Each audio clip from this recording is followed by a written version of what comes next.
দেখুন, মহালয়ার দিন কিছু জিনিস আছে যেগুলি একদমই কিন্তু সেবন করা উচিত নয়।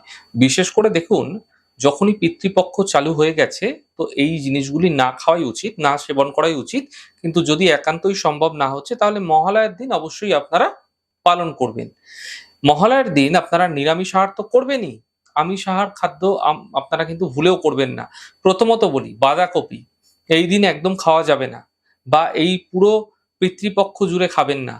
শশা গৃহে একদম আনবেন না, খাবেনও না। লাউ কুমড়ো এগুলি খাওয়া যাবে না।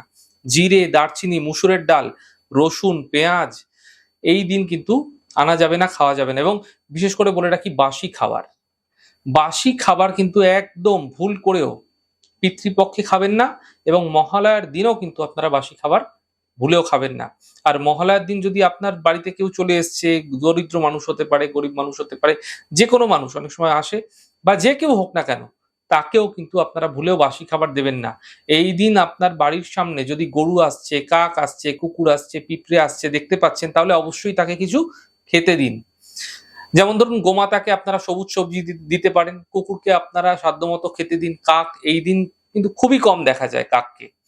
তো এই দিন যদি পারেন, যদি কাক দেখতে পাচ্ছেন, সে আপনার বাড়ির সামনে ডাকছে, সেটা কিন্তু অত্যন্ত ভালো, অত্যন্ত শুভ। তাই কাক আসলে তাকেও কিন্তু কিছু খেতে দিন। এদিন বিট নুন খাবেন না, বিট লবণ গ্রহণ করবেন না। এদিন মূলো খাবেন না।